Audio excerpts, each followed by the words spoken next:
There is a weight to eternity that the human mind simply cannot comprehend, a burden of memories and eras that pile up like sediment in a riverbed, and when you look at the premise of the 2025 masterpiece Suami Untuk Tiga Tahun, or Husband for 3 Years, you are not just looking at a domestic drama or a fantasy romance, but you are staring into the abyss of time itself through the eyes of a man named Ezra who has seen dynasties rise and fall, who has walked the earth while civilizations crumble to dust, and yet finds his greatest challenge not on a battlefield of gods and monsters, but within the suffocating, silent walls of a modern marriage that is built entirely on a foundation of debt, honor, and a promise made to a dying friend.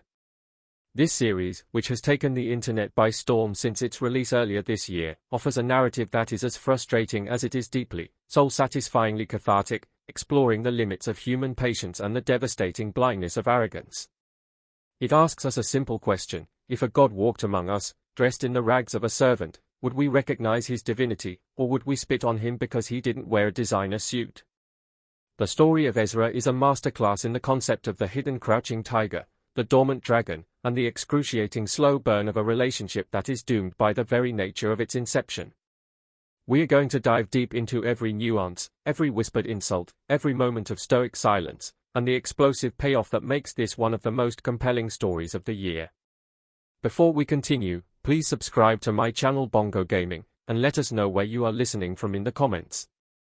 Now, let's set the stage properly, because to understand the gravity of Ezra's situation, we have to rewind the clock, not by years, but by millennia. Imagine a being who has cultivated his spirit and body for thousands of years, a figure who could arguably snap his fingers and reshape the geopolitical landscape, yet he chooses to humble himself, to sheath his claws and bow his head, all because of a bond formed with a disciple, a mere mortal he once mentored. This premise immediately hooks you because it inverts the power dynamic we are used to seeing. Usually, the powerful dominate, but here, the powerful serves. The story kicks off in the present day, following the passing of this beloved disciple, a man who knew Ezra's true nature, and on his deathbed, he extracts a promise from the immortal. The request is simple yet agonizing: protect my family, specifically my granddaughter, for 3 years. Just 3 years. To an immortal, 3 years is a blink of an eye, a mere breath, but as the series unfolds, we realize that for Ezra, these 3 years become an eternity of torture that tests his resolve more than any ancient war ever did.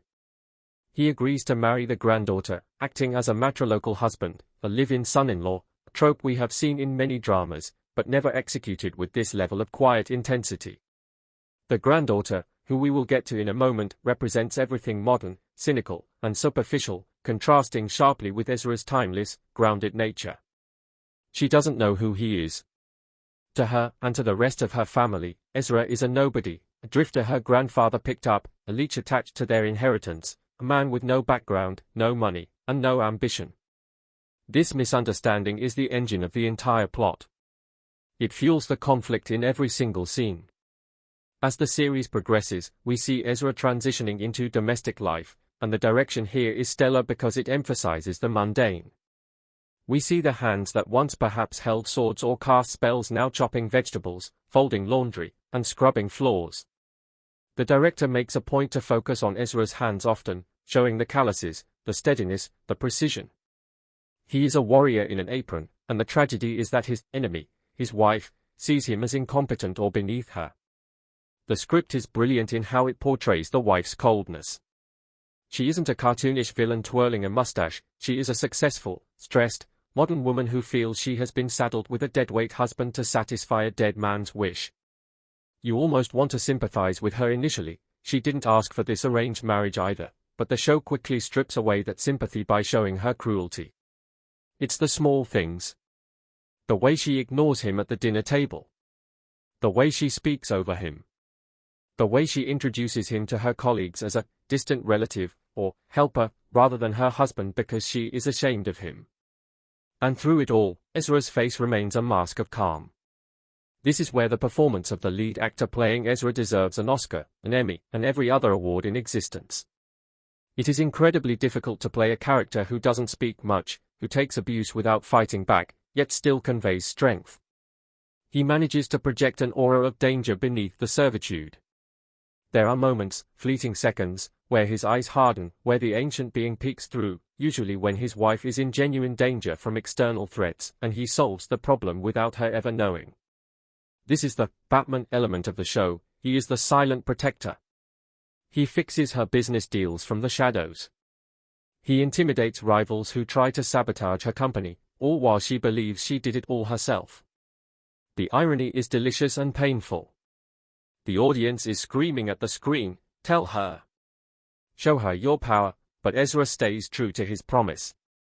He is there to protect, not to prove himself. His ego died centuries ago. This lack of ego is what makes him so fascinating and so alien to the other characters who are obsessed with status, money, and face. The family surrounding the wife are portrayed as vultures, constantly picking at Ezra, mocking his clothes, his silence, his lack of a job. They are the perfect foil to his dignity. Every family dinner scene is a battlefield where words are the weapons, and Ezra is the target, yet he sits there, unbothered, like a mountain amidst a storm. He knows that in 3 years, the contract is void. He is counting down the days, not with malice, but with the patience of stone. As we move into the second act of the series, the tension ramps up. The 3-year deadline approaches. The writers do a fantastic job of teasing the reveal. We get glimpses of Ezra's past, flashbacks to him in ancient robes, commanding armies or meditating on mountaintops, which serve to heighten the contrast with his current situation where he is being scolded for forgetting to buy milk. The absurdity of it is the point. It highlights the superficiality of human judgment. We judge people by their shoes, their cars, their titles, but we fail to see the soul. Ezra is the ultimate test of character for everyone around him, and they are all failing. The wife, however, starts to have moments of doubt. She notices things. How certain problems just disappear. How Ezra seems to know things he shouldn't. There is a slow burn romance element, but it's one-sided and tragic. She starts to warm up to him, just a fraction, perhaps realizing that he is the only constant thing in her chaotic life. But it's too little, too late. The script doesn't give us the easy satisfaction of her falling in love early. It makes us wait. It makes us earn it. And just when she starts to treat him like a human being, the clock strikes midnight. The 3 years are up. This brings us to the climax, which is a masterclass in emotional storytelling. The departure scene is not loud. There are no explosions. It is quiet, which makes it devastating. Ezra packs his meager belongings, which creates a powerful visual because he leaves behind everything she bought him, taking only what he came with. He approaches her, and for the first time, he speaks to her not as a servant, but as an equal, or perhaps, as a superior. He tells her the promise is fulfilled. He tells her she is safe. And then, he simply walks away. The realization that hits the wife is visceral. It's not just that her husband is leaving, it's the sudden crushing weight of everything she missed. The show then shifts perspective, showing the aftermath of his absence. The house feels empty. The problems he secretly solved start to pile up. The business deals fall through. The rivals return. She realizes that the deadweight was actually the pillar holding up her entire sky. The regret is palpable. It's a tragedy of ungratefulness. The cultural impact of Suami Untuk Tiga Tahun is massive because it resonates with anyone who has ever felt undervalued. It taps into the universal fantasy of, they will miss me when I'm gone. It validates the silent sacrifices of parents, partners, and workers who give everything and receive nothing. From a technical standpoint, the color grading of the series reflects this journey. The scenes with Ezra are often shot in warm, earthy tones, grounding him, while the scenes with the wife and her corporate world are cold, blue, and sterile.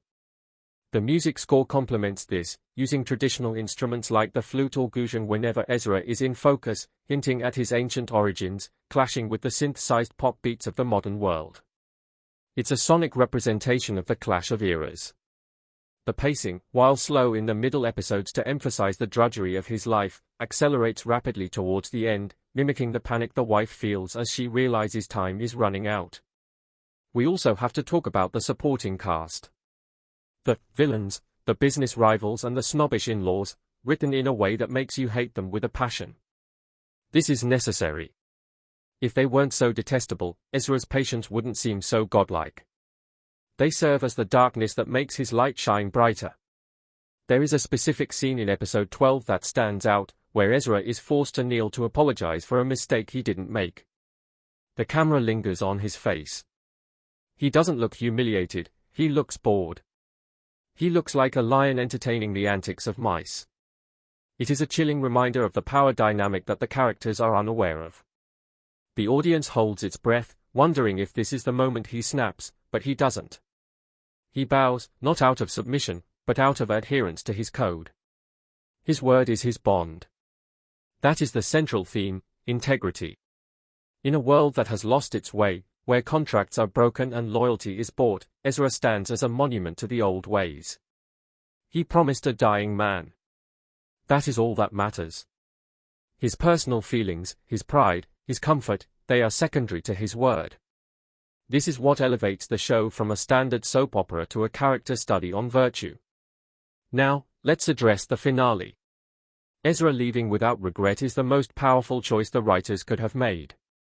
If he had stayed, if he had turned back because she cried, it would have cheapened the lesson. He had to leave. The consequences of her actions had to be real. The final shots of the series show Ezra walking into the crowd, disappearing into the flow of humanity, an anonymous god once more, while the wife is left in her mansion, surrounded by wealth but entirely alone. It is a haunting ending. It leaves the audience debating. Was he too harsh? Did she deserve a second chance? But that's the point. She had 3 years of chances. Every single day was a chance, and she missed them all. The series challenges the viewer to look at their own lives. Who are the silent guardians in your life? Are you treating them with the respect they deserve? Or will you only realize their value when they are gone? The show also subtly touches on the generational gap. Ezra represents the wisdom of the past, the slow, deliberate way of living, while the wife represents the fast, frantic, results-oriented present. Their marriage was a collision of philosophies. The script is dense with metaphors about time. The 3 years is a drop in the bucket for Ezra, but it was the entirety of the wife's current life stage. The relativity of time is played with constantly. For him, waiting for her to finish work for hours is nothing. For her, 5 minutes of waiting is a crime. This disparity creates a friction that sparks every interaction. The cinematography deserves another mention for its use of mirrors and reflections. Often, we see Ezra reflected in glass, ghostly and transparent, symbolizing how he is fading from this world, or how he is not truly there, in spirit, while the wife is always in sharp focus, anchored in her material reality. The show is a visual poem about detachment. Ezra is in the world, but not of it. He is passing through. And his stopover at this family's house was just a momentary pause in a journey that has lasted millennia. The emotional resonance of the series is undeniable. Reaction videos on YouTube show grown men crying during the departure scene. It hits a nerve. It speaks to the desire to be seen, truly seen, for who we are, not what we provide. It speaks to the pain of being taken for granted. It is a story about the dignity of service and the high cost of arrogance. As we wrap up this analysis, we must acknowledge the bold storytelling choice to not give a happily ever after in the traditional sense. The happy ending is Ezra's freedom. He is released from his vow. He kept his honor intact. That is his victory. The tragedy belongs to the wife. This inversion of the typical romance trope is refreshing and necessary. It teaches that love and respect are not guaranteed, they must be cultivated, and once they wither, sometimes they cannot be revived. Suami Untuk Tiga Tahun is a triumph of storytelling, acting, and direction. It is a slow-burn masterpiece that demands patience from its audience, mirroring the patience of its protagonist, but the reward is a profound emotional experience that stays with you long after the screen goes black. It serves as a reminder that the most powerful people in the room are often the quietest. And that we should be careful how we treat the ones who serve us, for we never know who they truly are, or when they might decide that their watch is ended. It is a cinematic journey that feels personal, intimate, and epic all at once, bridging the gap between ancient myth and modern domesticity with grace and heartbreaking realism. There is something quietly devastating about watching a man who has lived for over 1,000 years fold a simple shirt, place it into a worn-out suitcase, and walk out of a home that was never really his, leaving behind a wife who only ever called him Suami Kontrak, with a cynical half-smile. And that's exactly how Suami Untuk Tiga Tahun grips you right from the start, not with explosions or grand fantasy worlds, but with the ache of time, the weight of promises, and the question that hangs over every scene. What does love even mean when you've seen centuries rise and fall and you've agreed, in all seriousness, to be a husband for only 3 years? From the first frame, where Ezra steps out into the early morning light as the call to prayer echoes faintly in the distance and the camera lingers on his face that looks 30 but feels like it has seen empires crumble, the movie is already whispering to you, this is not just another melodrama. This is a story about immortality, duty, and the strange, painful beauty of temporary love. And if you've ever felt invisible in a relationship or trapped between obligation and desire, this film is going to crawl under your skin and stay there. Before we get deep into it, though, I want you to settle in, maybe grab a drink, because we're going to unpack a lot today. And yes, spoilers will come, but they're going to come in waves, slowly, like memories Ezra keeps trying to push away. And while we're at it, let me slip this in.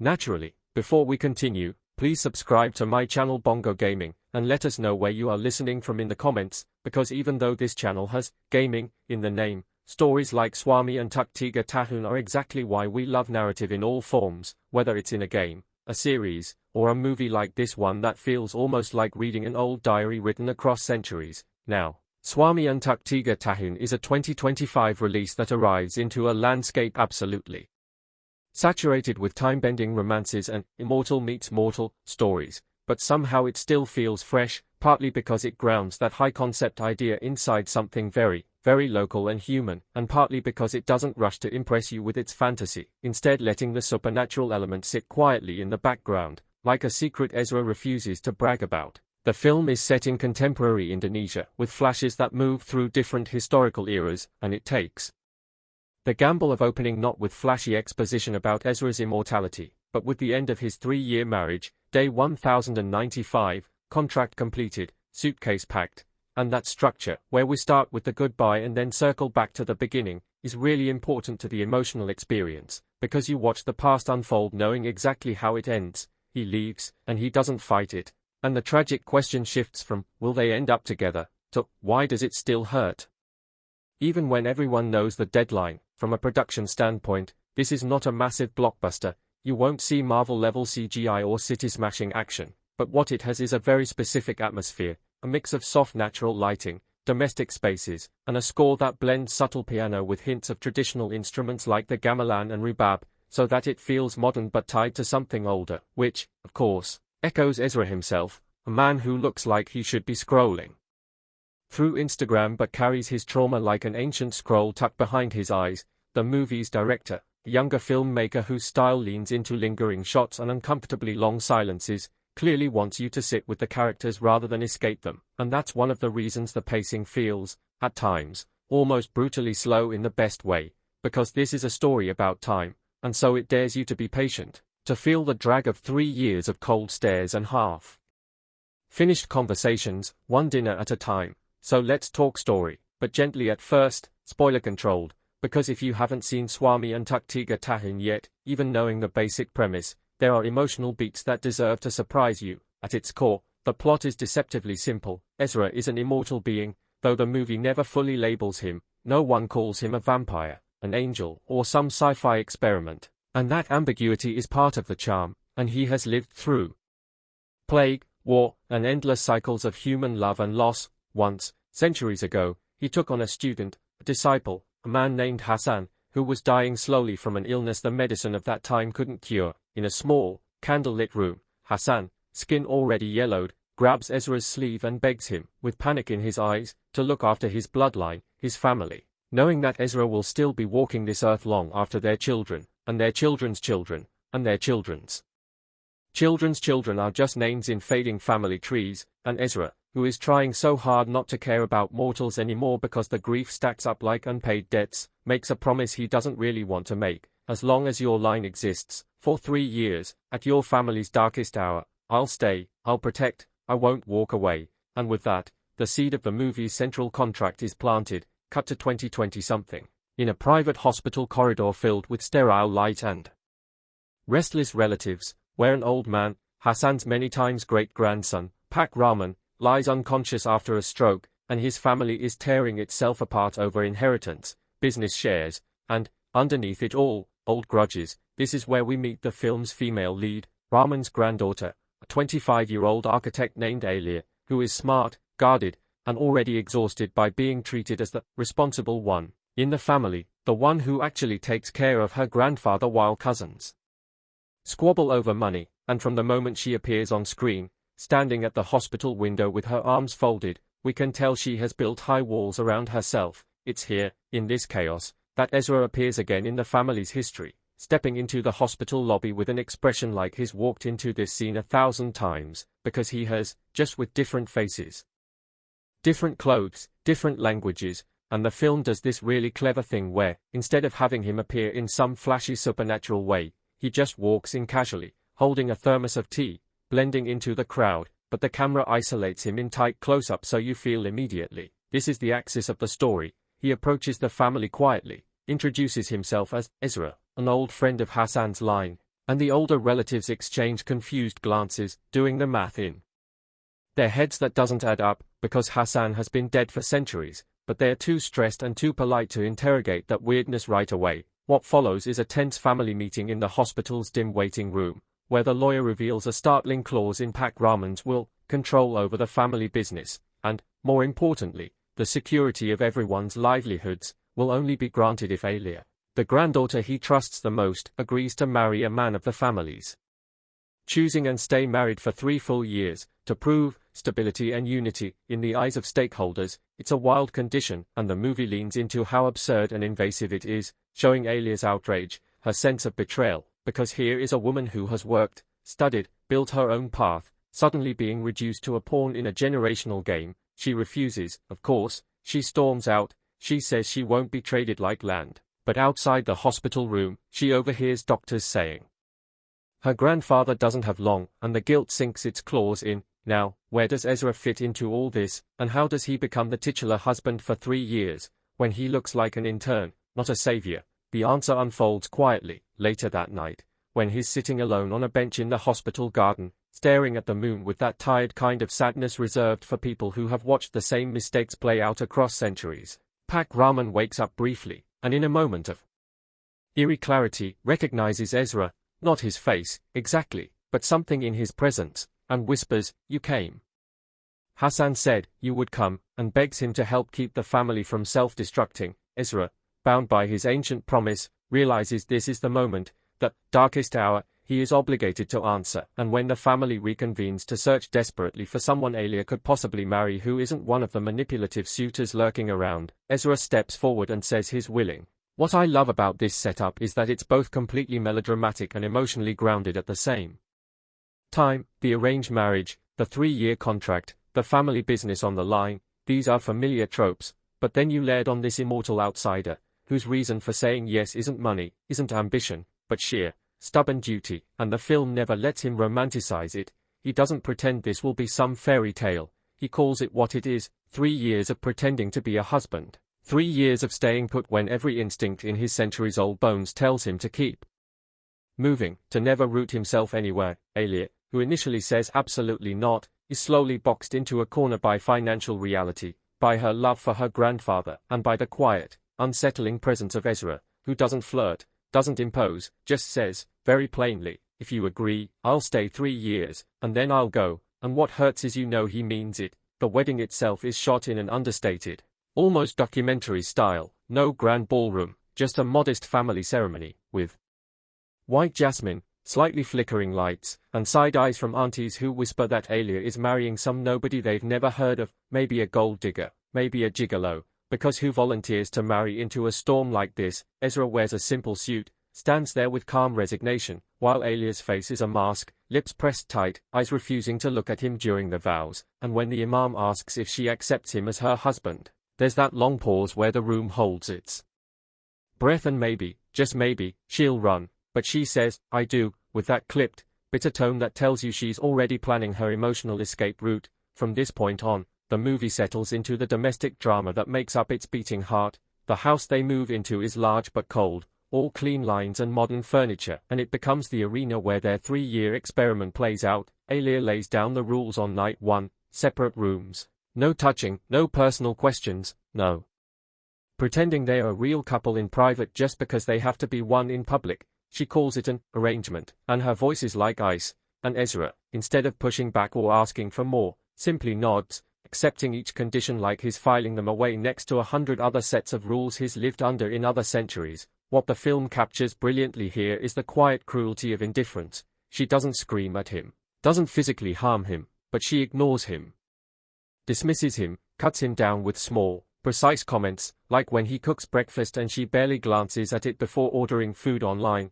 or when he fixes the leaking sink with expert hands and she rolls her eyes, saying, "You don't have to play house, this is just a contract," and every micro-humiliation lands because the camera lingers on his reaction, not big melodramatic responses, just slight tightening of the jaw, a ghost of disappointment in his eyes, that sense of someone who has been belittled for so long he's become a master at hiding the bruise.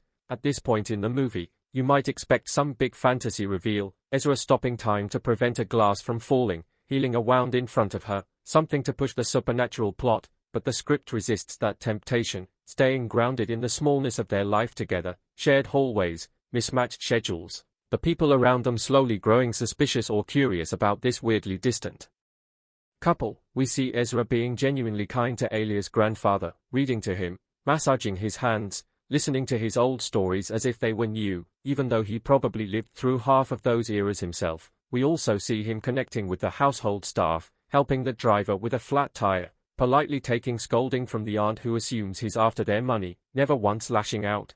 And the film wants you to question whether his patience is strength or just another kind of resignation, and then, slowly, it starts to peel back his past through a series of flashbacks that are some of the most visually striking parts of Suami Untuk Tiga Tahun. Ezra walking through a plague-ridden village in the 1800s, holding a scarf over his face, Ezra watching a colonial port city burn, Ezra standing at the edge of a mass grave after a war, hands shaking, eyes hollow. The cinematography shifts in these scenes, using a warmer, more textured palette, slightly grainy, with handheld camera movements to contrast with the smooth, cool digital look of the present, and in each era, we glimpse him with different people, different companions, always leaving after a few years, always the same age. These snippets accumulate not just as lore but as emotional context. By the time we cut back to him sweeping the floor in the modern house after Alia leaves another pile of shoes in the entryway, we understand why he clings so tightly to the 3-year rule. Beginnings are hard,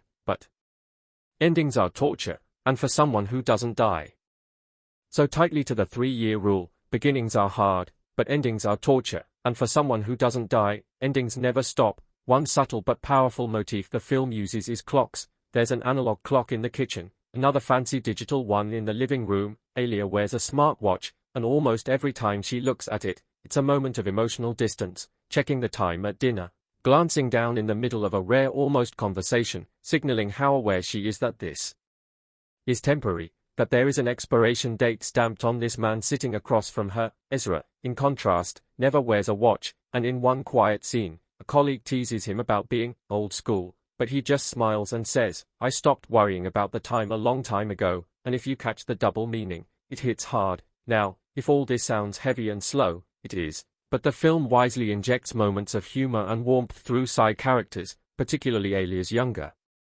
cousin Dika, a chaotic university student who suspects something is off about this new uncle, and the housekeeper, Bu Sari, who becomes one of the few people to treat Ezra like a real human being, asking about his day, sharing gossip, and occasionally cutting through the tension with blunt remarks like, "You two look like mannequins, so beautiful yet so lifeless," making everyone in the room, including us, squirm. As the months pass in the story, the film uses seasonal shifts, rainy season, Ramadan, family gatherings, to mark the passage of time instead of clunky text on the screen, and we gradually see tiny fissures in Alia's armor, a moment where she comes home late, exhausted, and finds Ezra asleep on the couch with a book on his chest, the TV still on some nature documentary, and instead of snapping at him, she quietly turns off the TV and drapes a blanket over him, another moment where she overhears him on the phone, speaking in softly formal old-fashioned Indonesian to someone about a land dispute, and realizes he has knowledge and connections she never bothered to ask about.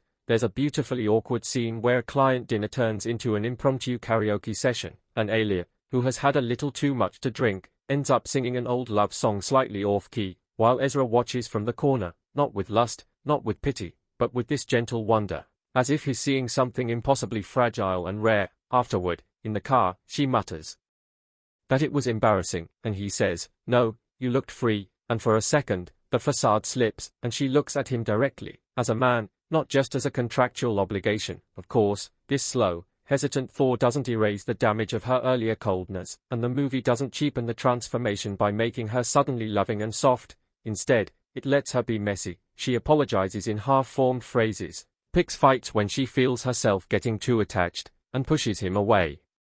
The moment intimacy threatens to become real, in one standout scene, after a tense argument about her overworking herself to prove she deserves her leadership role in the company, she snaps, "You don't understand, you can just leave whenever this is over, but if I fail, this will be my whole life," and he finally breaks his calm surface, raising his voice for the first time, saying, "Leaving is never easy when you don't know how to stop," and there's a brief silence where you can almost feel centuries of pain hovering on his tongue, but he swallows it back, and she, not yet understanding what he really means, dismisses it as melodrama. It's only around the halfway mark of the movie that the script lets the supernatural clearly intersect with the main relationship. In a scene that's both intimate and horrifying, Alia's car skids on a wet mountain road during a site visit for a new project, spins out, and crashes down a small embankment. The sequence is shot with disorienting close UPS, ringing sound, and then sudden silence. When the dust settles, she's trapped, bleeding from a head wound, and Ezra, who was following behind in another car, runs down through the rain. The rescue feels grounded at first. He smashes the window, pulls her out, but then a second slide of mud hits them from behind, burying him under debris as he pushes her clear. We watch, horrified, as he's crushed, and for a moment it looks like he's dead, his body twisted at an impossible angle. The film holds on that for a beat too long, long enough for Alia to start sobbing and shouting for help, before something quietly impossible happens. Bones realign with soft cracks, wounds knit up in seconds, and he gasps back to so-called life while she watches, trembling, her brain trying to reject what her eyes are seeing. The movie plays this not as some cool superhero reveal but as body horror and existential dread. Her husband, the stranger she's kept at arm's length, is suddenly not even human in the one way she understands humanity most, mortality. The following scenes are some of the tensest in the film, not because of action, but because of silence. Back home, she avoids him, her stare now laced with fear, her questions circling around the truth she's not sure she wants. How old are you? What are you? How can you still be here? When she finally confronts him, late one night in the kitchen with only the refrigerator light on, he chooses his words with aching care. He doesn't launch into some neat exposition. He simply says, "I don't remember when I was born," and admits he has been alive for more than 1,000 years, that he doesn't know why, that every doctor he's ever let examine him has gone mad chasing explanations, that every attempt to die has failed, from plagues to wars to his own desperate efforts, and that the only thing anchoring him has been a handful of promises he made along the way, including the one to Hassan. He shows her a wooden box of keepsakes, dried flowers from a wedding in the 1700s, a letter inked in old Javanese, a rusted coin from a port city that no longer exists, and as the camera moves over these objects, the weight of his confession settles over both of them. You can see in Alia's face the clash of instincts, rational disbelief, visceral memory of his broken body snapping back into place, the horror of realizing that if she lets herself love this man, she will one day grow old and die while he remains exactly as he is. And here, the movie does something that made me really appreciate its writing. It doesn't immediately turn her into his champion, nor does it make her reject him outright. Instead, she does what many of us might do. She pulls away, not out of cruelty this time, but out of self-protection, telling him that knowing this makes their contract feel like a cruel joke, that 3 years is nothing to him, just a drop in an endless ocean, while to her it could be the most defining relationship of her finite life.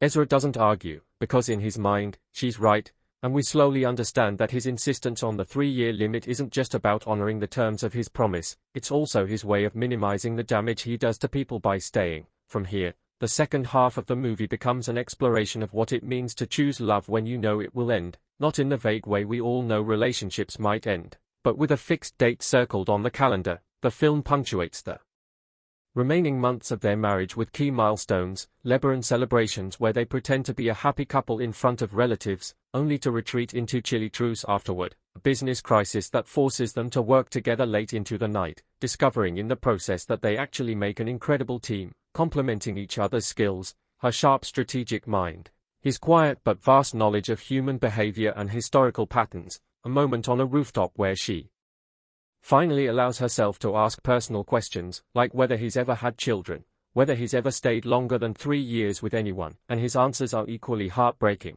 Yes, once, a long time ago, and no, he didn't stay. There's a particularly raw scene where Alia meets an old woman in a remote village, now in her 90s, who calls Ezra by another name, a name from 50 years ago, and talks fondly about the young man who helped rebuild their homes after a disaster, a man who promised to watch over them for 3 years before moving on, and the parallel sinks in for Alia. She is not special in the way she feared and hoped, she is another chapter in a very long book, but the movie doesn't leave it there, in cynicism. Instead, it gently nudges her, and us, to see that even if she is only one chapter, that doesn't make her story with him less real for them while it's happening. Slowly, Alia's attitude shifts from resisting the ticking clock to trying, in her own hesitant way, to fill the remaining time with something meaningful. We see her initiating small acts of kindness, making him coffee in the morning, inviting him to see her favorite hidden spot by the river, asking him to show her a place from his past he still likes, which leads to a hauntingly beautiful date in an old, nearly abandoned train station where he used to sit and watch people leave, trying to guess their stories.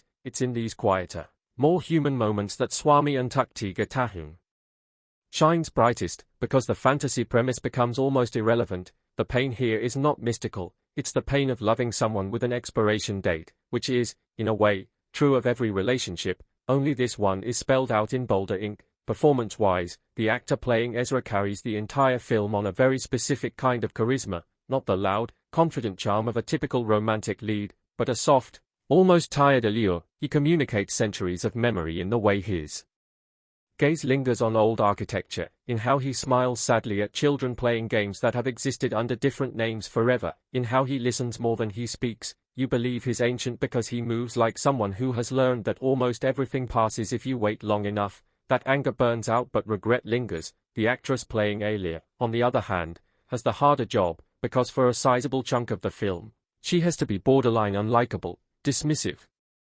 cutting, ungrateful, without losing our empathy entirely. She manages this by giving us glimpses of the vulnerable, overburdened woman underneath the frost, especially in the way her face crumples when she thinks no one is watching, or the way her voice softens ever so slightly when she talks to her grandfather. Their chemistry isn't the fiery banter-laden kind you might expect, it's more of a slow, cautious approach, like two animals circling each other, deciding whether it's safe to step closer, and when they finally do share genuinely intimate moments, both emotional and, later, physically affectionate, the impact is magnified by all the times they held back. One of the film's boldest choices is to have them only truly confess their feelings near the very end of the 3 years, not to drag the angst for the sake of drama, but to underline how much fear they've both been carrying. She's afraid of being abandoned, he's afraid of not being able to leave when he must, and both are afraid of the person time might turn them into. Thematically, Suami Untuk Tiga Tahun is rich territory if you like digging into subtext. Time, obviously, is the central metaphor, but it's not just about longevity versus mortality, it's about how we perceive value in relationships based on duration. There are so many lines and scenes that poke at that idea, like when Alia's friend scoffs that a 3-year marriage is basically nothing, to which Ezra quietly replies, 3 years is everything, if you only have 3 years, or when an older couple at a wedding anniversary talk about surviving decades together, and you can see both jealousy and skepticism flicker across Ezra's face, because he knows better than anyone that staying physically present for decades doesn't always mean truly sharing a life. The film also weaves in commentary on obligation and agency, Alia's loss of control over her own marital status and career at the start, Ezra's centuries-long entanglement in other people's needs, the way both of them learn to distinguish between promises made out of guilt and choices made out of genuine desire. There's a particularly poignant conversation between Ezra and Alia's grandfather before the old man dies, where the grandfather, frail but lucid, admits that his will's marriage clause was a mistake, an attempt to control a future he was never meant to control. and he asks Ezra if he regrets agreeing to it. Ezra pauses and says, with a small sad smile, "I regret every promise and I regret none of them," which is one of those lines that sticks with you long after the credits roll, because that's how commitments often feel, both a burden and a blessing. Visually, the film supports these themes with recurring imagery, doors opening and closing, thresholds being crossed, suitcases being packed and unpacked, train stations, airports, even something as simple as the way light moves across the walls of their house from morning to night, emphasizing the constant forward motion of time that neither immortality nor stubbornness can halt.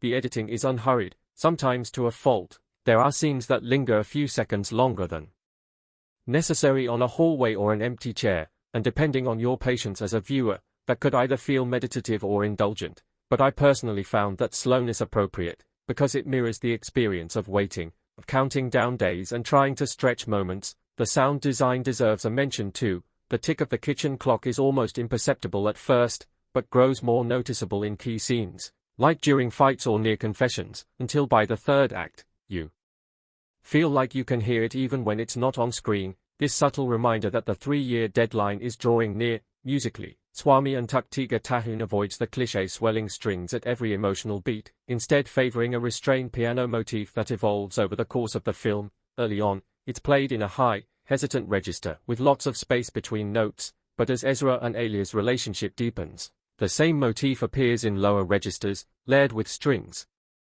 growing fuller, as if the theme itself is gaining weight from the shared experiences. One standout track features a blend of traditional gamelan with modern synth, underscoring a montage of them traveling to places from Ezra's past, and it beautifully encapsulates the film's fusion of old and new, myth and modernity. Let's talk pacing and structure, because this is where some viewers might struggle. Suami Untuk Tiga Tahun is just over 2 hours long, and it feels every minute of it. This isn't a breezy comfort watch you throw on in the background. It demands your attention and emotional investment.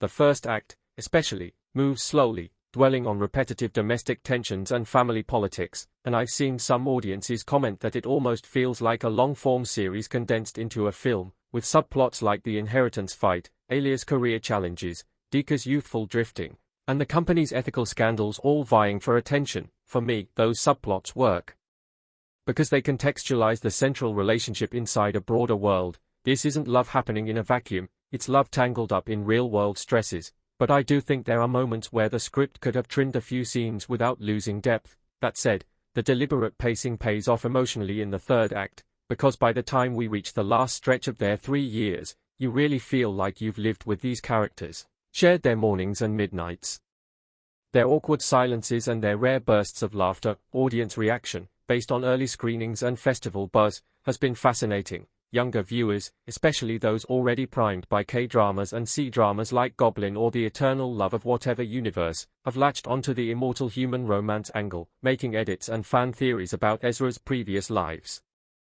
spin-off stories about the other families he stayed with, and debates over whether he's some kind of cursed demigod, a scientific anomaly, or a metaphor. Older viewers, particularly those in long marriages or those who have experienced arranged marriages, have connected more deeply with the film's portrayal of duty, resentment, and slow-growing affection, sometimes saying that the idea of a 3-year contract is in some ways more honest than the unspoken contracts many of us live, where we promise forever, but treat each other as temporary. There's been some controversy too, especially around the ethics of the marriage condition in the will. Some see the story as romanticizing a form of coercion. Others argue that the film is clearly critical of that aspect, using it as a catalyst to explore autonomy, and I tend to fall on the latter side. Yes, the situation is messed up, and the movie knows it, showing us Alia's anger and the generational power imbalances, but it also shows both characters actively wrestling with that, rather than glossing over it as cute. Culturally, Suami Untuk Tiga Tahun taps into a deep vein of Southeast Asian storytelling traditions that often blend the supernatural with everyday life, not in a bombastic Marvel way,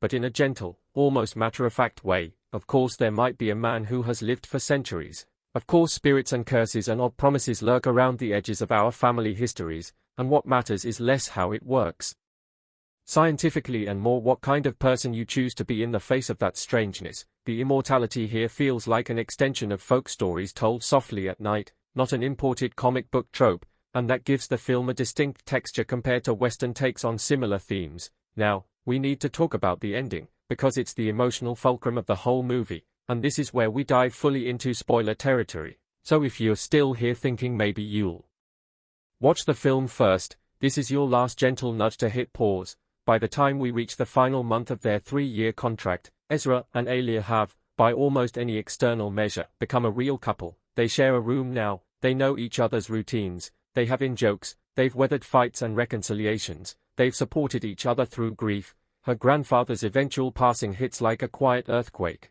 and they've even tentatively talked about the future in half-finished sentences, and yet, the contract's end date looms like a fixed horizon. Ezra, ever the constant, keeps reminding himself, and sometimes her, that he will leave when the 3 years are up, not because he wants to, but because he believes it's the only kind thing he can do for her, to not trap her in his unending, unchanging orbit. Alia, for her part, swings between wanting to pretend the deadline doesn't exist and wanting to confront it head-on. There's a heartbreaking scene where she marks the days on a calendar, crosses out dates like someone counting down to her own execution, and then rips the calendar off the wall in frustration, only to tape it back up later. In the final week, they take a trip ostensibly for closure, visiting the grave of Hassan, the original disciple who started this whole chain of promises, which is now a weathered stone in a small rural cemetery. Ezra speaks to the grave softly, apologizing for taking so long to fulfill his promise properly, for the times he avoided the family out of fear of attachment,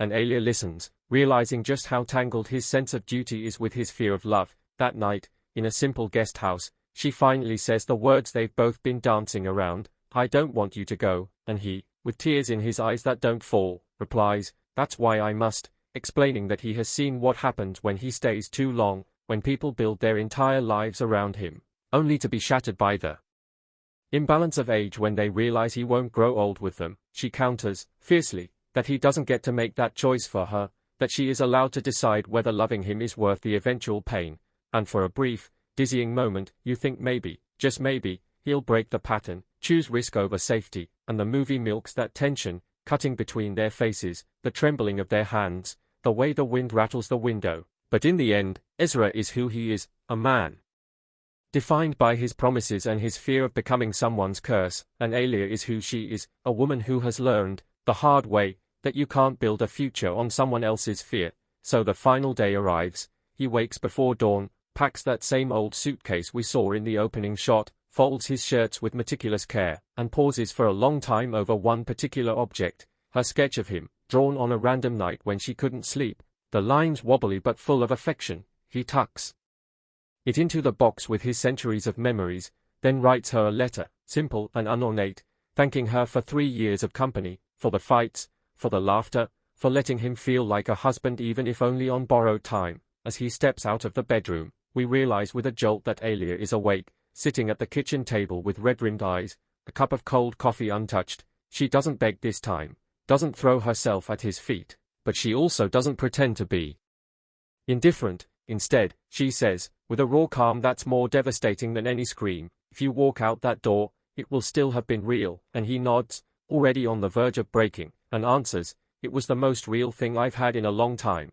Before turning and leaving, there is no last-minute airport chase, no miracle that turns him mortal, no revelation that she is secretly immortal too. He just walks, the camera following him down the street until he becomes smaller and smaller. While inside the house, Alia finally allows herself to collapse, sobbing into the silence. The film then jumps forward, not decades, but a handful of years. Alia has grown into a more confident version of herself, running the family company on her own terms, having dismantled some of the patriarchal structures that once trapped her. She laughs more easily now, but there is a thread of melancholy woven into her happiness. In one of the final scenes, she visits a small cafe in another city, one she stumbled upon during a business trip, and as she sits by the window, sipping her drink, she notices a familiar profile on the sidewalk across the street. Ezra, unchanged, carrying his ever-present suitcase, walking with the same measured steps. Their eyes meet for just a second, across traffic and glass and years, and in that second, 1,000 unspoken things pass between them: gratitude, hurt, love, acceptance. He gives the tiniest nod, like a bow, and then the light changes, people cross, a bus passes, and when the view clears, he's gone. She smiles through tears, not the shattered sobs of abandonment, but the bittersweet recognition that some stories aren't meant to be rewritten, only remembered, and the film ends with her back in her life, back in time's flow, carrying these 3 years with her as something that shaped her without defining her. It's a daringly understated ending for a story that could easily have opted for flashy twists. And that's what elevates Suami Untuk Tiga Tahun for me from just another fantasy romance to something more mature and haunting. When the credits roll, you're left not with the question, why didn't they end up together, but with, what does it mean that they did, even for a while? And that's a question you can carry into your own life, into your own relationships, whether they lasted 3 months, 3 years, or 3 decades, in terms of flaws, because no movie is perfect. I do think some audience members will find Alia's initial treatment of Ezra so harsh that it creates a barrier to fully embracing their later romance. There are scenes early on where her dismissal of him borders on outright cruelty, and while the script does a respectable job of grounding that in her background, her experiences with controlling men, her fear of being used, and gives her a real arc of growth and remorse, it might still be a tough swallow for anyone sensitive to portrayals of emotional neglect. The movie also occasionally over-explains its metaphors through dialogue, with side characters voicing thematic points that we already understand from the imagery and performances, and those moments can feel a bit heavy-handed. I also wish we'd learned slightly more about the mechanics or origin of Ezra's immortality, not in a scientific way, but perhaps through one more flashback that hints at the source of his curse or gift, just enough to deepen the mythos without derailing the grounded tone. That said, I respect the decision to leave it ambiguous, because it keeps the focus on his emotional reality rather than turning this into a lore-heavy franchise starter. Overall, performance, direction, music, and writing come together to create an experience that lingers,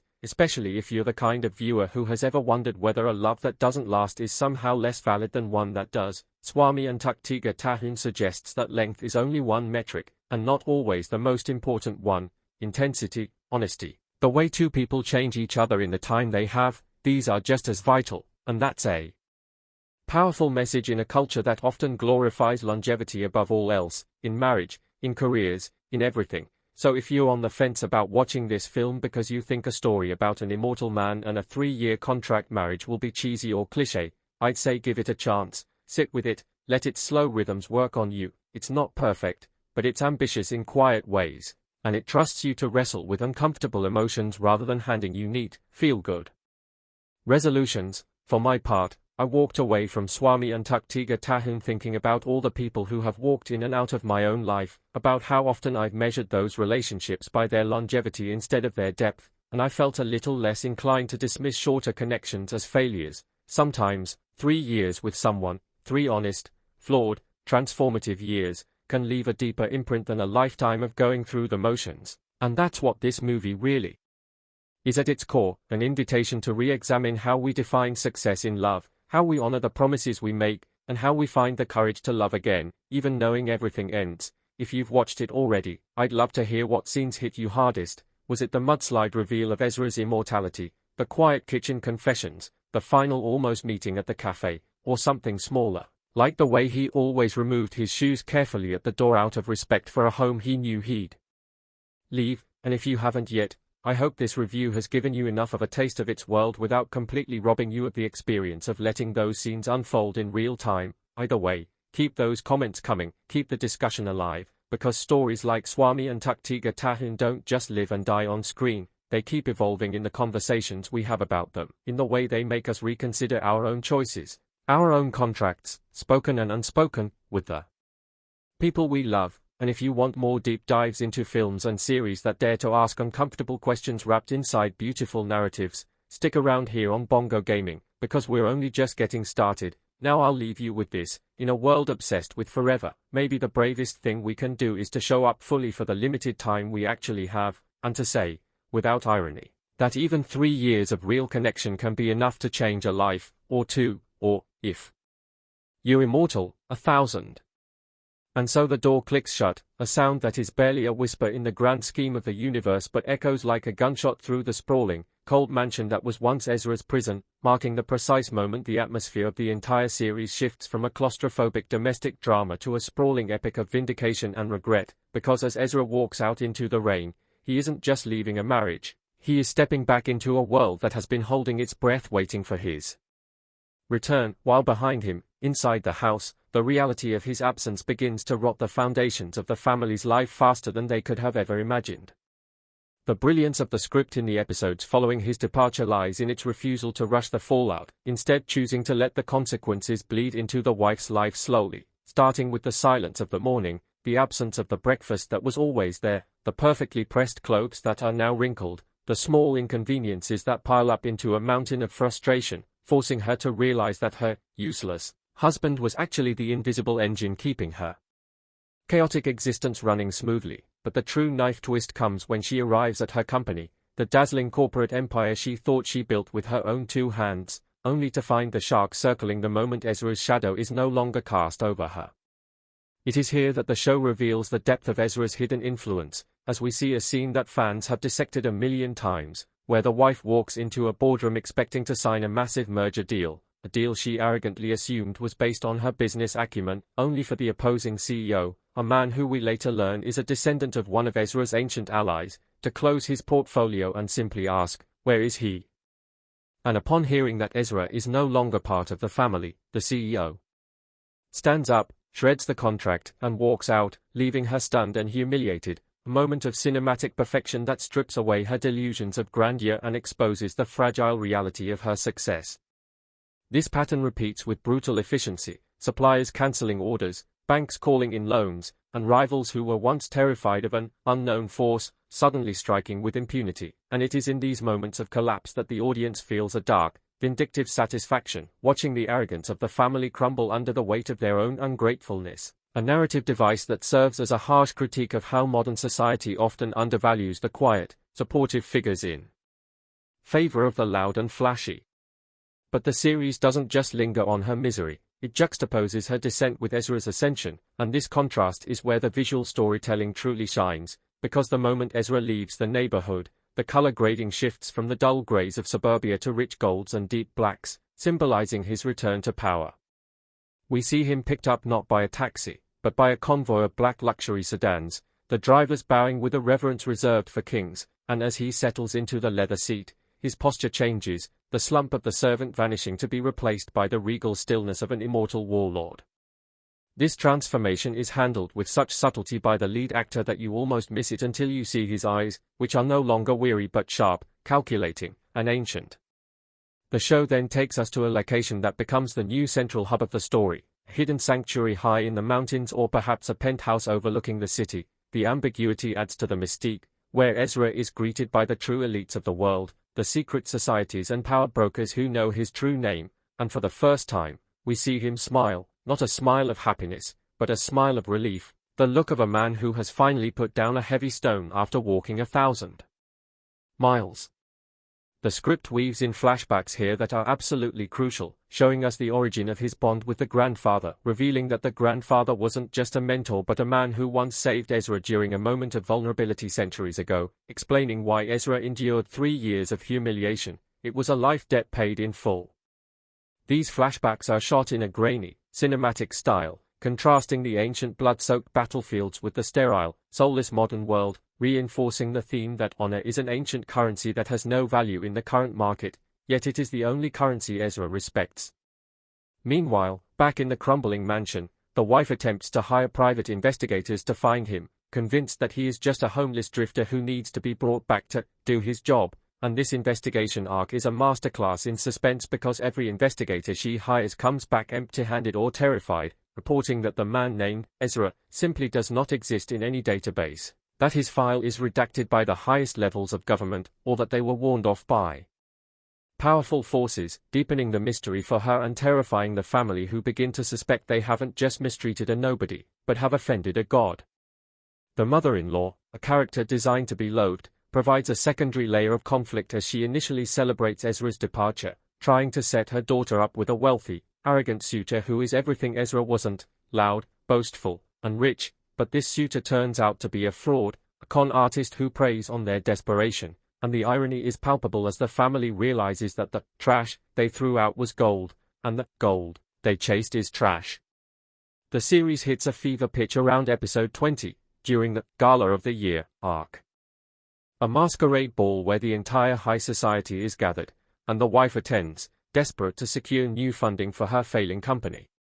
She enters the ballroom, ragged and stressed, only to see the room fall silent as a mysterious VIP guest arrives. The camera follows the shoes, the cane, the impeccably tailored suit, panning up to reveal Ezra, looking devastatingly handsome and utterly unreachable.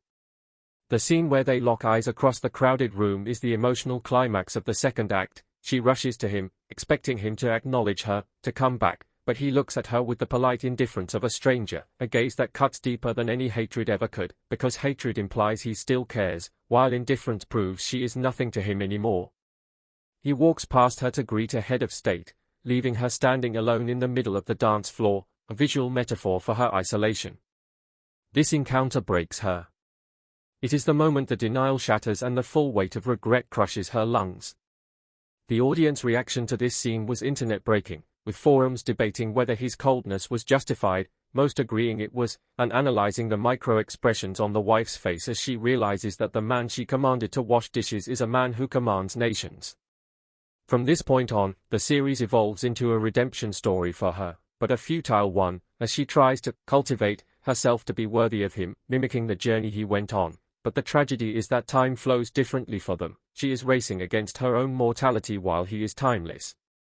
The show introduces a new female character here, a rival interest, perhaps another immortal or a high-ranking disciple who knows Ezra's true nature and treats him with the reverence he deserves, creating a stark contrast to the wife's previous behavior and sparking a fierce jealousy that drives the plot forward. This new character highlights everything the wife failed to be: supportive, understanding, and respectful. And watching Ezra interact with someone who actually values him is incredibly healing for the audience after suffering through the abuse of the first half. The narrative doesn't shy away from the lore of his immortality either, dropping hints about the great calamity that is approaching, the reason why Ezra came out of seclusion in the first place, suggesting that his marriage was also a way to hide his energy signature from ancient enemies who are now hunting him. This introduces an action element to the later episodes, where the domestic drama bleeds into supernatural thriller, as assassins come for him, and for the first time, the wife sees him fight. The fight choreography is breathtaking, utilizing his environment, a mixture of martial arts and telekinetic subtle manipulation, where he deflects bullets with a teacup or disarms a swordsman with a napkin, all while keeping his heart rate steady. A terrifying display of competence that frightens the wife more than it comforts her because she realizes she was sleeping next to a lethal weapon for 3 years and treated him like a pillow. As the threats escalate, Ezra is forced to intervene to save the city, not for her sake, but because it is his duty as a guardian of the realm, and in doing so, he inadvertently protects her one last time, a gesture she mistakes for love, leading to a heartbreaking confrontation in the rain. It always rains in these pivotal scenes, where she begs for a second chance, screaming that she has changed, that she loves him now. Ezra's response is the line that defines the entire series: "You do not love me, you love the safety I provide, and you regret the comfort you lost." That is not love, that is survival. He leaves her there, kneeling in the mud, and the camera pans up to the grey sky, emphasizing the insurmountable distance between a mortal who clings to the material world and an immortal who has transcended it. The final arc of the series, leading up to the season finale, focuses on the concept of letting go. The wife must learn to let go of her obsession with him to find her own peace, and Ezra must let go of his lingering attachment to humanity to face the coming darkness. The series ends not with a reunion, but with a divergence. She rebuilds her life from scratch, humbled and wiser, finally becoming a decent person through the trauma of loss, while Ezra vanishes into the mists of history once again, his legend becoming a bedtime story she tells her grandchildren, a bittersweet conclusion that avoids the cliché of a happy ending in favor of a poignant lesson about gratitude and the irreversible nature of time.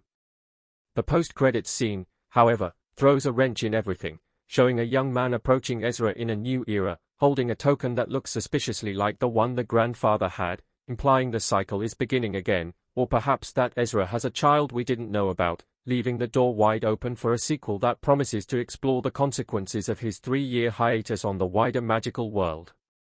It is a perfect narrative loop that emphasizes the eternal recurrence of his life, validating the title, Husband for 3 Years, as just one brief chapter in an infinite book, leaving the viewer staring at their reflection in the black screen, contemplating the weight of their own relationships and the silent guardians in their own lives.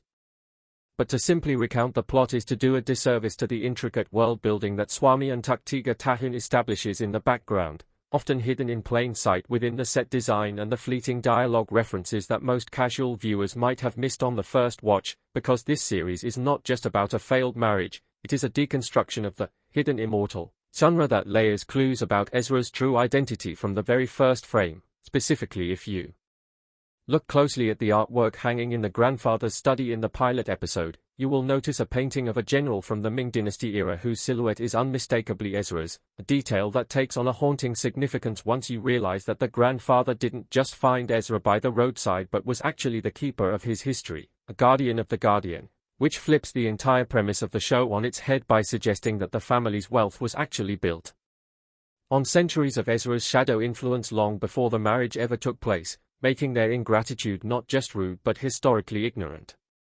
We need to take a moment to appreciate the director's bold decision to use visual storytelling over exposition, particularly in how the concept of chi, or energy, is depicted, because unlike other fantasy dramas that use flashy CGI dragons and neon lights, this show uses nature. So when Ezra is calm, the wind in the trees settles, the dust motes in the sunlight freeze, and the water in the koi pond becomes glass. But when he is angry, truly angry, like in the scene where the rival business tycoon insults the memory of the grandfather, the environment reacts violently in a way that feels grounded, with glass cracking from the resonant frequency of his voice or the temperature in the room dropping until the breath of the other characters becomes visible, a terrifyingly subtle display of power that conveys his otherworldly nature far better than any fireball could.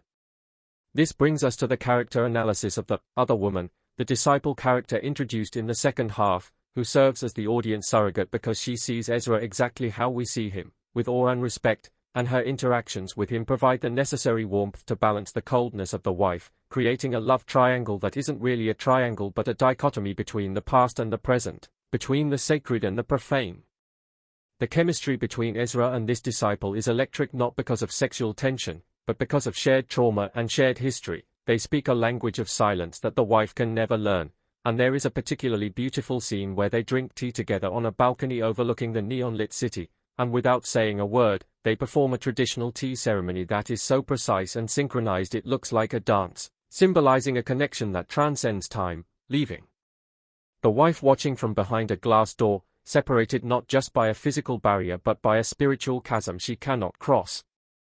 The show also tackles the theme of face in Asian culture with surgical precision, dissecting how the obsession with public image destroys private happiness, as seen through the mother-in-law who would rather have her daughter miserable in a mansion than happy in a cottage, and the script punishes this vanity relentlessly, stripping the family of their status layer by layer until they are forced to confront the naked truth of their own mediocrity.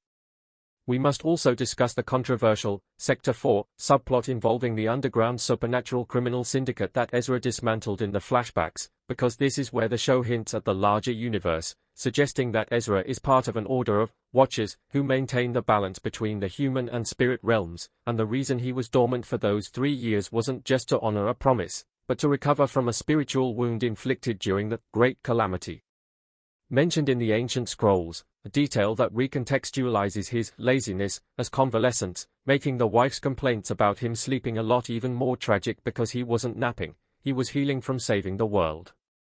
The sound design deserves its own video because the composers utilized a technique called sonic storytelling, where Ezra has a specific leitmotif played on a low-frequency cello that is almost subliminal, creating a sense of unease and gravity whenever he enters a room, whereas the wife is accompanied by sharp, staccato piano notes that represent her anxiety and fractured state of mind, and in the final episodes, as the wife begins to understand who Ezra is, the cello starts to bleed into her scenes, symbolizing how his influence has permanently altered her reality.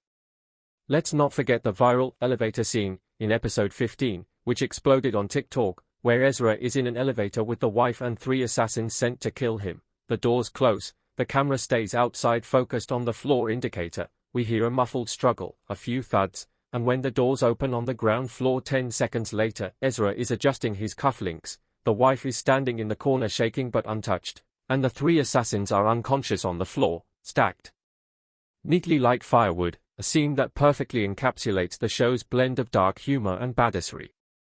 This scene was pivotal because it was the first undeniable proof the wife had of his physical capability, and the look of terror mixed with arousal on her face sparked thousands of fan theories about the nature of power and attraction. The scriptwriter also cleverly uses the concept of karma not as a magical force, but as a logical chain of cause and effect. The family loses their fortune not because of a curse, but because without Ezra's wisdom guiding their investments, which he did anonymously, they make foolish choices, proving that their luck was actually his labor. Critics have pointed out that the pacing in the middle episodes, specifically the corporate war arc, felt a bit slow, but upon rewatching, it becomes clear that this slowness was intentional, designed to make the audience feel the suffocating boredom that Ezra felt, immersing us in his experience of enduring the mundane, so that when the action finally erupts, it feels earned and explosive. The fashion in the series also tells a story. Ezra wears timeless, unbranded clothing that looks simple but is of the highest quality silk and linen, reflecting his stealth wealth and inner substance, while the family wears loud, logo-heavy designer brands that look expensive but are mass-produced, reflecting their superficiality, and by the end of the series, the wife starts dressing more simply, mirroring Ezra's style in a subconscious attempt to be like him, a visual arc of her character development. The ending, which left many fans crying, is a masterstroke because it refuses to give the audience what they want, a romantic reunion, and instead gives them what the characters deserve, enforcing the hard lesson that some mistakes cannot be fixed with an apology, and that time, once lost, is gone forever, a message that resonates deeply in a culture of instant gratification. The post-credits scene, showing the young man with the token, has led to wild speculation that Ezra is not just an immortal, but a title passed down, or that he is caught in a time loop, doomed to repeat this cycle of service and betrayal for eternity, which adds a layer of existential horror to the romance. As we look forward to the potential season 2, the questions are endless. Will the wife use her new wisdom to become an ally? Who is the new threat rising in the east? And will Ezra ever find a place where he can rest, or is his destiny to be the eternal wanderer, the husband to history rather than to a human? This series has raised the bar for the genre, proving that you don't need dragons to make a fantasy epic, you just need a man with a secret, a family with a blind spot, and the patience to let the truth burn its way to the surface. So since you said yes, since you are still here with me after all that, let's sink even deeper into Suami Untuk Tiga Tahun, because this is one of those films where the more you think about it, the more little details and quiet choices start to surface, and you realize how intentionally it's been constructed. How much of Ezra and Alia's story is hiding in the spaces between what they say and what they never quite dare to say. And I want you to imagine this as if we've just let the credits roll. The room is still dark, you're still kind of emotionally raw, maybe your drink has gone warm on the table, and I'm there just continuing to talk over that lingering silence, unpacking scene after scene, like we're replaying the movie in our minds but zooming in on the moments you might have missed the first time. Take that opening shot of him leaving the house, for example, which we briefly touched on before, the way the camera follows behind Ezra, not in front, as he walks down the corridor toward the front door, suitcase in one hand, the other hand lightly brushing the wall, almost like he's trying to record the texture of this place into his memory, because he knows he'll never walk these halls again. The lighting is pale, early morning light, no dramatic shadows, just that soft, real-world glow that tells you this goodbye is happening in the same kind of morning you and I experience. And what I love is that the film doesn't cut to Alia right away, doesn't immediately show you her reaction to him leaving. Instead, it lets you sit with him, the man who has left hundreds of houses, as he moves through his final motions, and that choice of perspective for the first scene quietly tells you whose story this really is. Yes, Alia has a huge arc, yes, the family conflict is a major engine, but at its core, this is a portrait of what it means to be the one who always leaves, the one who survives everyone else, and that's something Suami Untuk Tiga Tahun explores with a surprising amount of empathy. Now, if we rewind in our minds to the wedding sequence, the one that sets this 3-year clock ticking, notice how the film plays with symmetry and separation in that whole stretch. When Ezra and Alia sit side by side for the akad nikah, the camera almost never frames them in a tight, unified two-shot. They're in the same space, physically close, but often separated by something, a pillar, a blurred guest in the foreground, the edge of a floral arrangement, visually reinforcing that emotional gap. You can see Alia's hand shaking slightly as she signs the marriage contract, and the aunt next to her squeezes her arm reassuringly, but there's no such touch for Ezra, is isolated even within the crowd, and the sound design underscores this by muffling the ambient chatter whenever the camera focuses on him, as if we're hearing the world through his perspective, distant, echoing, like he's mentally stepping back even as he steps into this new role. Compare that to the later family gathering, during Lebanon in Year 2, when they sit on the floor passing plates of ketupat and oppa ayam, and this time the camera lingers on them in a relaxed, shared frame, shoulders almost touching without them realizing, laughter overlapping, and you realize how far they've come from that stiff beginning, even if they haven't admitted it to themselves yet. It's these kinds of visual parallels the director keeps sprinkling in, quiet echoes that reward a second viewing. And that's one of the reasons I keep turning this movie over in my mind, long after the plot beats have faded, because the images are doing as much emotional work as the dialogue. Let's zoom in on Ezra as a character, because when a movie decides to center an immortal being, there's always a risk of making him either too godlike or too angst-ridden to feel real, but here they strike this delicate balance. He doesn't move through the world like a swaggering superhero who's seen it all, nor like a sulking eternal teenager. Instead, he feels like a very tired adult who has simply lived too many lifetimes. There's a moment in the middle act where Dika drags him into playing a console game after dinner. This channel is bongo gaming, so you know I clocked that scene right away, and the younger cousin is trash-talking him, saying, "Come on, Mars, even my mom can play better than you," and Ezra is fumbling with the controller at first, pressing the wrong buttons, getting his character KO'd in seconds, and Dika laughs, but then something shifts. After watching the gameplay a few rounds, Ezra's pattern recognition kicks in,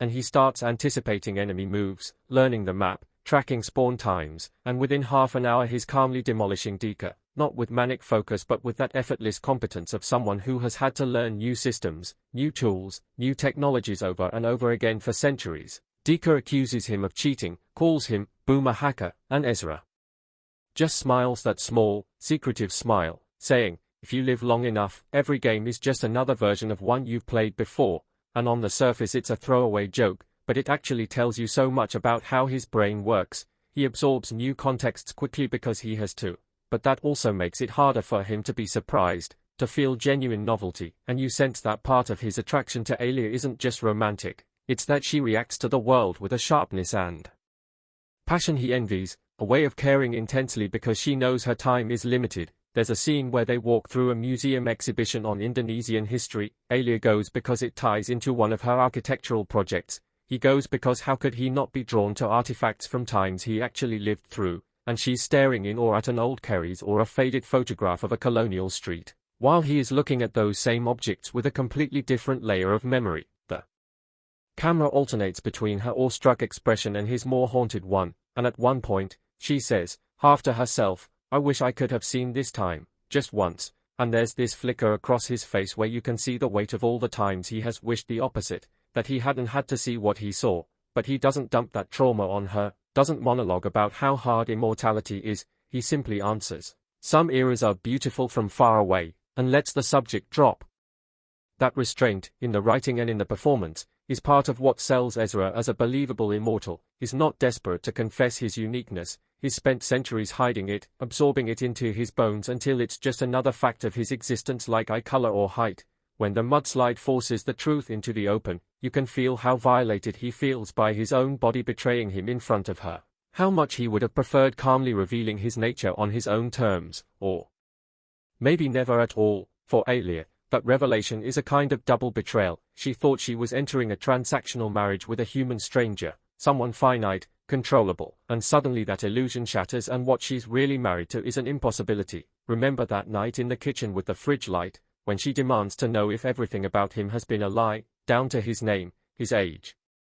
In different words, too many times, he tells her the truth as he understands it, that his memories blur after a while, that he has changed names and jobs and cities so often that part of who he is now is an accumulation of all those identities, and he confesses he took the name Ezra during a time when he was hiding in a community where it protected him, and simply kept it because it fit like a coat that eventually becomes your own. What's brilliant is that the film never fully answers the "what is he?" question, and that forces you as the viewer to stay in Alia's emotional shoes instead of escaping into fan wiki lore mode. Whether he's cursed, blessed, or a living glitch in the system doesn't matter as much as the fact that this woman is now staring at her husband knowing he will live to see her grave, and that knowledge starts to infect how she sees every interaction. which is something the cinematography makes literal in the way the world around them gradually changes color. Early scenes have a relatively neutral palette, cool blues in their modern house, bright whites in the hospital, a hint of green in the garden, but after the mudslide reveal, the color grading subtly washes out the backgrounds when it's just the two of them in frame, creating a sense that they are slightly out of sync with the rest of the world, operating under a heavier layer of reality. Then, when other characters enter, the chirpy co-workers, the meddling aunts, the clients, the saturation bumps back up, as if to say, for everyone else life is still in normal mode, but for Ezra and Alia it's shifted into something starker. Thematically, this ties into one of the film's strongest undercurrents, the idea that knowledge, especially knowledge about the limited nature of time, can be both a curse and a clarifier. We see this play out not just in their romance but also in the side plots. Tiga, for instance, is initially portrayed as the irresponsible one, flunking classes, hopping from hobby to hobby, refusing to think about the future, and Alia constantly nags him, telling him he's wasting time. It's only later, after he accidentally overhears part of Ezra's confession and pieces together that his brother-in-law is not normal, that he starts to shift. There's a surprisingly profound late-night balcony conversation between Tiga and Ezra where the younger man, still processing, bluntly asks, "Doesn't it get boring knowing you're not going anywhere?" And Ezra answers, "The problem isn't boredom, it's that you have so much time you start to believe you can always fix things later, until the people you hurt don't have a later." And you see that line land in Tiga's chest like a rock. From that point, Tiga doesn't suddenly become a model student, but he starts making concrete choices, taking a job, reconciling with his father, that show he has internalized this sense of urgency, and his mini-arc mirrors the larger one of the film, understanding that the illusion of limitless time can paralyze you, while the truth of limited time, whether 3 years or 70, can motivate you to live more honestly. Alia's arc functions in a similar way, but with a different starting point. She begins the movie hyper-aware of her limited time on a micro level, deadlines, project milestones. Her biological clock is thrown in her face by well-meaning but intrusive relatives,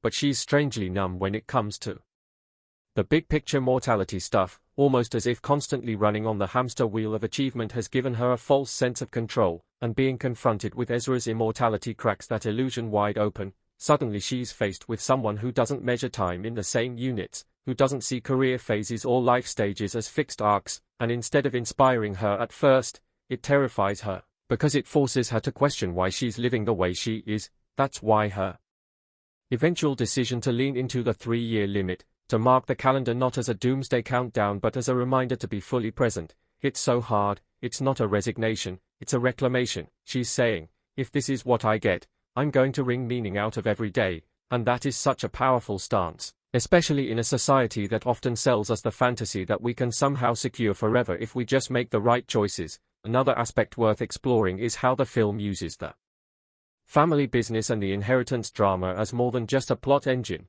On the surface, it's a familiar scenario, wealthy patriarch, squabbling heirs, clauses in wills, but Suami Untuk Tiga Tahun uses this setup as a mirror for its themes of control versus surrender, permanence versus change, Pak Rahman's insistence that the company stay in the family, his desire to condition inheritance on marital stability, his fear that the empire he built will crumble after his death. These are all extensions of the same anxiety that drives people to chase immortality in other ways, through legacy, through children, through institutions. Ezra, by contrast, is living proof that even literal immortality doesn't grant you the kind of security Rahman is chasing. He's outlived countless empires like this, seen family names rise and fall, and there's a quiet bitterness in the way he watches the squabbles over shares and titles, knowing full well that within a couple of generations most of these arguments will be meaningless to descendants who are just trying to pay rent or chase their own dreams. There's a scene after Rahman's funeral where the family is sitting around a table signing documents, and Alia's aunt makes a snide remark about how lucky Ezra is to have married into this at the right moment, and the camera cuts to his hands, resting very still on his lap,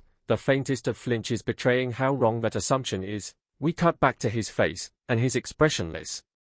But we, having seen his memories, know he's thinking of all the other families where he played caretaker or mediator or sacrificial lamb, only to slip away after his 3 years were done while they fought over whatever was left behind. The script never has him lecture the family about the futility of their greed. Instead, it shows him quietly stepping in to smooth things over where he can, not because he cares about the money but because he's honoring Rahman's wish to prevent the family from tearing itself apart. In this way, Ezra's immortality doesn't just function as a romantic obstacle. It also turns him into a kind of living embodiment of generational memory, the one who remembers things everyone else has conveniently forgotten, old sacrifices, promises, betrayals, and that adds a subtle layer of almost mythic gravitas to scenes that might otherwise just feel like soap opera bickering. Speaking of myth, we should talk about how Suami Untuk Tiga Tahun situates itself within a wider tradition of immortal human romances and how it tweaks the formula, compared to Western examples like The Age of Adeline, where the focus is on the loneliness and logistical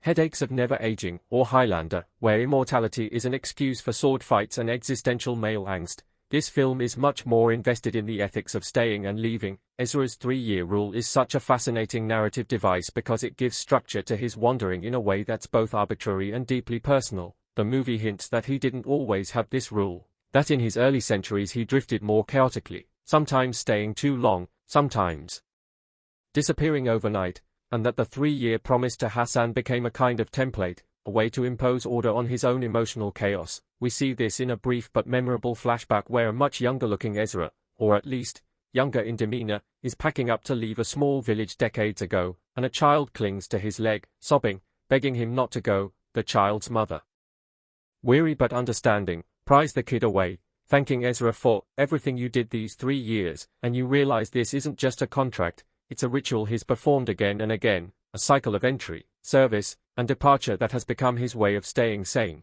But, and this is key, the film also suggests that this rule is a cage of his own making, a convenient excuse to avoid the messy, unpredictable process of building a truly long-term bond, even knowing he will outlive the other person. Elia is the first one to really challenge him on this, to say out loud that 3 years is long enough to destroy me but not long enough to grow old with me, and that paradox snaps him out of his rote justification, even if only briefly. It's one of the film's quietest but most important turning points. You see in his eyes that he knows she's right, that his supposedly noble restraint is also a form of cowardice, yet he's still too wounded by past disasters to fully abandon that rule. That tension, that push and pull between his genuine desire to protect and his fear-based rigidity, makes him a far more complex figure than the usual tragic immortal who just broods about being alone. And then there's the question of faith and spirituality, which the movie touches on in a very understated way. You can't set a story like this in a culture where religion is woven into daily life without at least acknowledging how an immortal being might grapple with concepts like divine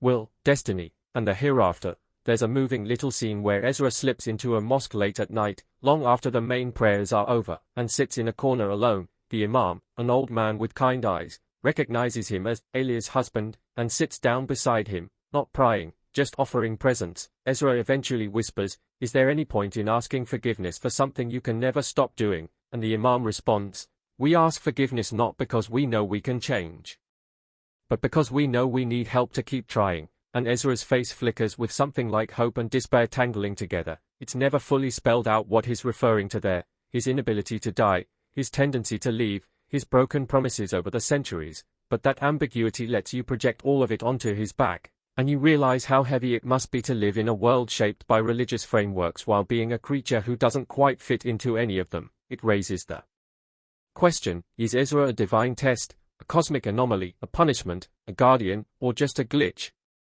The film wisely never answers, but the mere fact that he engages with these questions, even quietly, gives his immortality a spiritual dimension absent in many similar stories. Culturally, this resonates deeply with audiences for whom the idea of janji, a promise, is not just a casual thing but something almost sacred, tied to notions of honor and accountability before God. When he tells Hassan, "I promise," centuries ago, it's not just a narrative hook, it's a spiritual commitment, and the movie treats it as such. On the flip side, Elia's journey is very much about reclaiming her own autonomy in a world where other people's promises, and wills, and expectations, have boxed her in from the start. We see her pushed into this marriage by her grandfather's will, judged by extended family based on criteria she never agreed to, measured against standards of womanhood that have little to do with her actual dreams.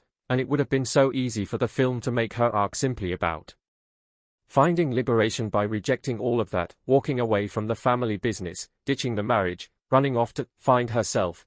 But instead, it takes a more nuanced route. Alia doesn't reject responsibility, she reshapes it. She keeps the company but changes its policies. She honors some of her grandfather's principles but discards the manipulative aspects, and even in love, she doesn't just submit to Ezra's martyr complex. She pushes back, insists on her right to choose the form and timing of her own heartbreak. That scene where she tells him, "You're not the only one who gets to decide what's best for me," is one of the most empowering lines in the movie, because it flips the script on the classic sacrificial immortal who thinks leaving is always the noble option. She forces him to see that in trying to spare her, he might also be depriving her of the chance to live fully, to love fully, to make mistakes and heal from them. This tension between caring and controlling, between protection and paternalism, runs through many of their interactions, and it's something a lot of viewers, especially women in patriarchal contexts, have latched onto in their discussions online. Scrolling through comments and fan threads, you see people writing long,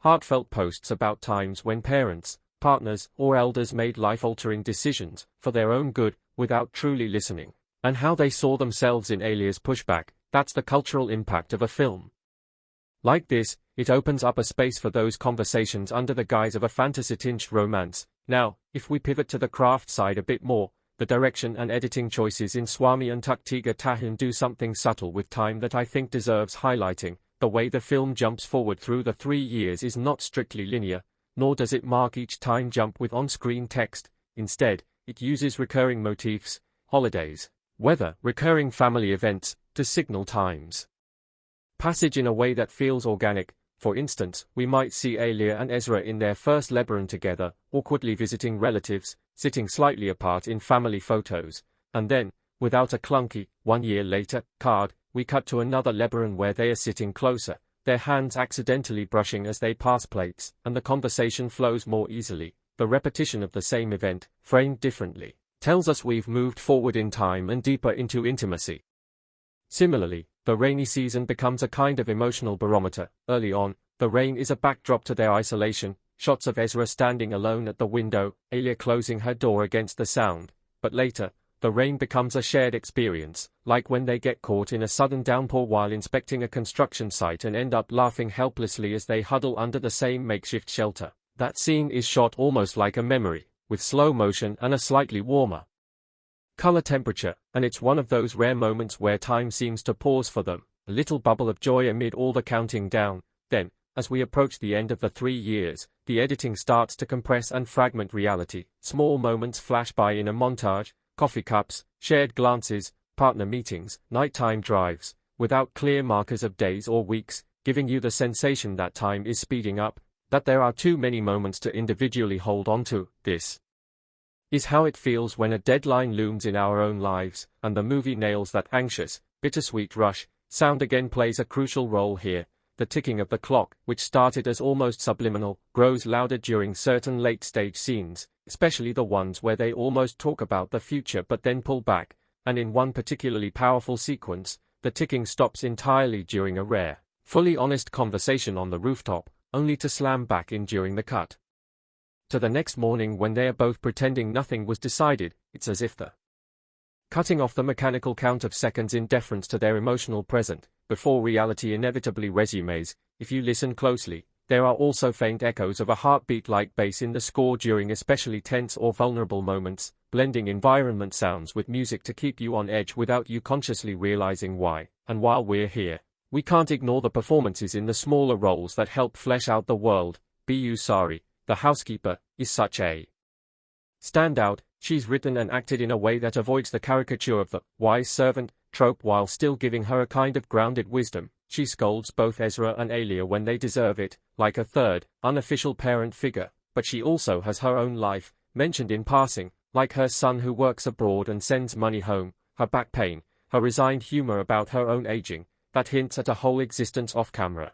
There's a sweet little moment where she finds Ezra sitting alone at the dining table late at night, long after Alia has stormed off following a fight, and she doesn't pry or take sides. She just puts down a glass of warm milk and says, "It's easier to swallow bitterness when your throat isn't dry," and leaves. That sort of side character writing gives the story texture, makes the house feel inhabited by real people, not just props orbiting the leads. Dika, on the other hand, functions almost like an audience surrogate at certain points. Especially younger viewers, his initial suspicion that Ezra might be a con artist or undercover cop injects some levity, and his gradual shift into genuine affection and protectiveness over Ezra is heartwarming.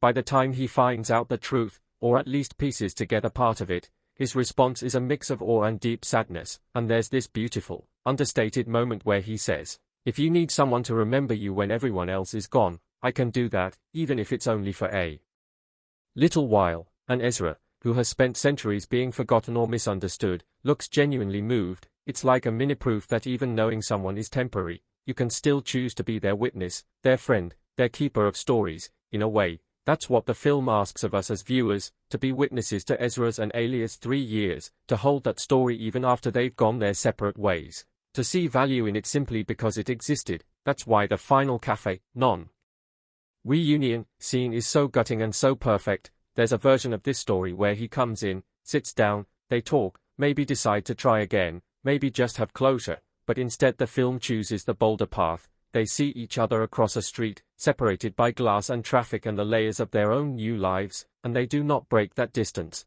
The framing of that shot is genius.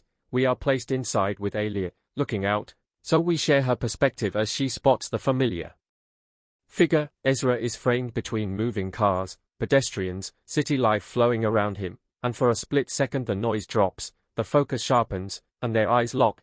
He doesn't wave, doesn't smile widely, he just gives that tiny nod, a silent, "I remember, and I'm glad you're okay."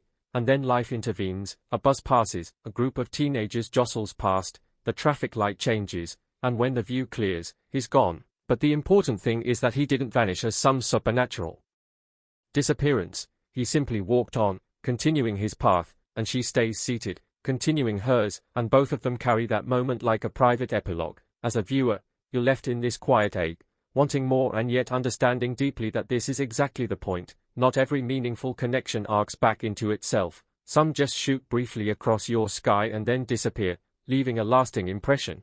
And in a subtle meta way, when the credits roll and we go back to our own lives, we become like Alia in that cafe, having glimpsed this impossible man and his heavy story, not able to follow him into his next century, but able to hold on to what his brief intersection with our viewing time gave us. This is why I think Suami Untuk Tiga Tahun resonates so strongly even beyond its immediate cultural context. It taps into a universal fear and hope, the fear that our relationships are too short, too fragile, too transient to matter, and the hope that even those short, fragile ones can change us permanently for the better. And if you're anything like me, after watching it you start doing an inventory in your own mind, remembering that friend you were close to for only a semester, that coworker who made a horrible job bearable for a year, that partner you didn't end up with but who taught you something crucial about yourself, and suddenly you feel less inclined to write those people off as mistakes or wastes of time. From a purely cinematic perspective, Suami Untuk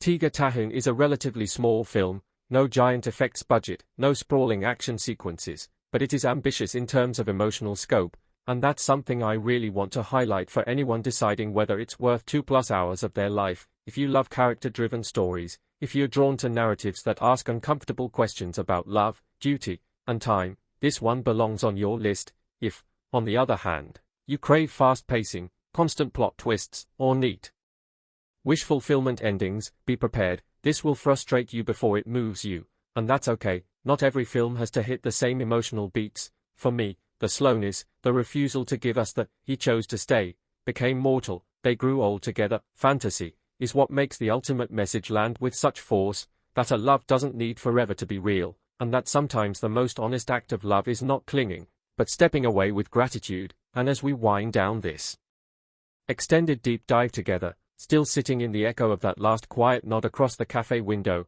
I want to bring it back to you for a second, because a review like this, a story like this, really only comes alive in dialogue. Maybe you see Ezra as a coward for sticking to his rule, maybe you see Alia as foolish for opening her heart to someone who warned her he would leave, maybe you think they should have fought harder for a different ending, or maybe you think they did exactly what they needed to, given who they are. Whatever your take, that reaction, that wrestling, is proof that the film succeeded in piercing the armor a little, and that's why I wanted to spend this much time walking through it with you. And if you're still here, still listening, still replaying scenes in your mind as I speak, then in a small, strange way, we've shared our own 3-year contract compressed into this conversation. you gave me your attention.